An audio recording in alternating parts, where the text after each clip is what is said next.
Student, आज हम लोग पढ़ेंगे हिंदी व्याकरण।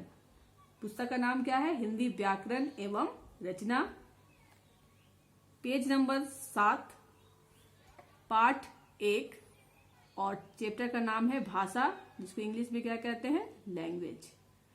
तो आज हम लोग जानेंगे कि भाषा क्या है और भाषा किसे कहते हैं। तो भाषा वह साधन है जिसके द्वारा हम अपने विचारों का आदान प्रदान करते हैं। जब तक हम अपने विचारों का आदान प्रदान नहीं करेंगे, आगे वाला व्यक्ति मेरी बात को नहीं समझ पाएगा। इस चित्र के माध्यम से तुम ये समझ सकते हो कि इस चित्र में क्या कह रहा है। यहाँ पे एक पिता है और एक पुत्र है।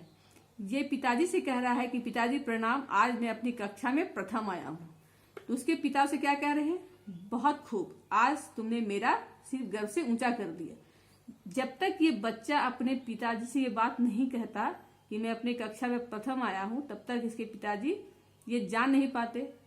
तो इस बच्चे ने अपने विचारों का आदान प्रदान किया, तभी उसके पिताजी ने इस बात को समझा और उसे फिर शाबाशी दी और कहा कि तुमने मेरे सर को गर्व ऊंचा किया। तो इसलिए भाषा क्या है? भाषा है विचारों का आदान प्रदान। तो भाषा किसे कहते हैं? तो भाषा वह साधन है जिसके द्वारा हम अपने विचारों का आदान प्रदान करते हैं, उसे भाषा कहते हैं। भाषा के प्रकार, काइंड्स ऑफ लैंग्वेज। भाषा के प्रकार। अब भाषा कितने प्रकार के होते हैं? 2। एक होता है मौखिक भाषा, जिसे बोलते हैं ओरल लैंग्वेज। दूसरा होता है लिखित भाषा। अब जिस प्रकार, बस एग्जाम्पल में तुम ये समझ सकते हो कि जैसे मैं तुम्हें पढ़ा रही हूँ और तुम मेरी बातों को सुनकर क्या कर रहे हो? समझ रहे हो। यही भाषा है। और मैं किस भाषा में पढ़ा रही हूँ? हिंदी भाषा। ऐसे तो हमारे देश में बहुत सारी भाषाएं हैं, लेकिन दोनों का माध्यम क्या है? एक ही है। पहला है मौखिक भाषा, दूसरा है लिखित भाषा।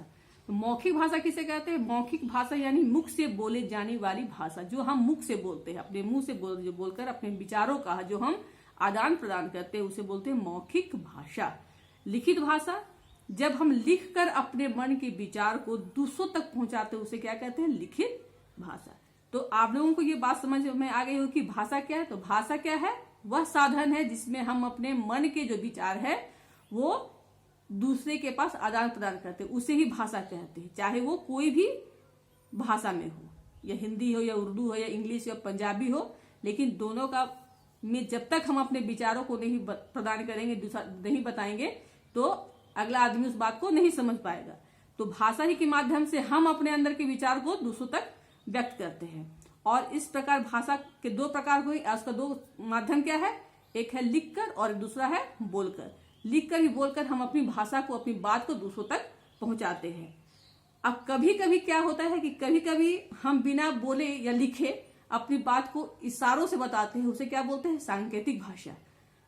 कभी कभी देखोगे कि रेलवे में जो गार्ड होता है वो झंडी दिखाता है गाड़ी रुकने का या गाड़ी चलने का, इशारा करता है। इससे इशारे से वो समझ आता है कि गाड़ी को रोकना है। झंडे को के माध्यम से हम पता करते हैं कि गाड़ी को रोका गया, यानी सांकेतिक यानी संकेत यानी इशारा किया गया है।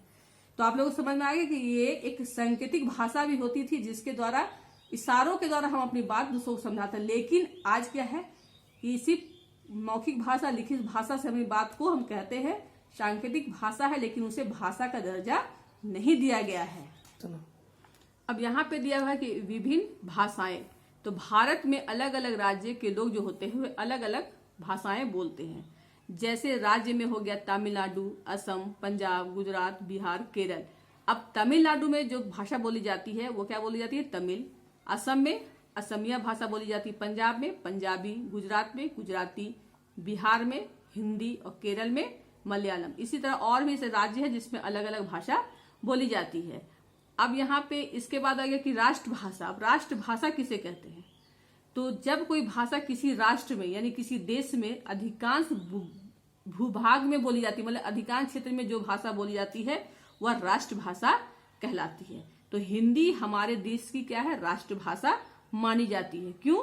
क्योंकि हमारे अधिकांश क्षेत्र में सबसे ज्यादा हिंदी भाषा ही बोली जाती है, इसलिए इसे हिंदी को राष्ट्रभाषा माना गया है। और हिंदी को राष्ट्रभाषा कब नाम दिया गया? 14 सितंबर को हिंदी दिवस के रूप में मनाया जाता है। इस दिन राष्ट्रभाषा, हिंदी को राष्ट्रभाषा घोषित किया गया था। इसे 14 सितंबर को हिंदी दिवस के रूप में हम लोग मनाते हैं। तो आप लोगों को समझ में आ रहा होगा कि राष्ट्रभाषा क्या कहते हैं। जब कोई भाषा को किसी राष्ट्र अधिकांश भूभाग में बोली जाती है तो उसे राष्ट्रभाषा कहते हैं। तो हिंदी हमारी राष्ट्रभाषा है। इसी तरह लिपि को इंग्लिश में क्या बोलते हैं, स्क्रिप्ट। प्रत्येक भाषा की मौखिक ध्वनि को लिखने के लिए एक विशेष चिन्ह का हम निश्चित किया गया है, और ये निश्चित चिन्ह जो है वो क्या कहलाता है, लिपि कहलाता है। किसी भी भाषा को लिखने के लिए क्या होता है, एक चिन्ह का प्रयोग किया जाता है, वह जो क्या कहलाता है, वो लिपि कहलाता है। इसी तरह हिंदी भाषा जो है हमारी देवनागरी लिपि में लिखी गई। इसी तरह यहाँ पे बहुत सारी भाषाएं हैं, और कौन कौन लिपि में लिखी गई है दिया है। जैसे हिंदी जो है वो क्या लिखा गया है, देवनागरी लिपि में लिखी गई है। अंग्रेजी रोमन लिपि में लिखी गई है। संस्कृत देवनागरी लिपि में लिखी गई है। पंजाबी गुरुमुखी भाषा में लिखी गई है, और उर्दू फारसी लिपि में लिखी गई है।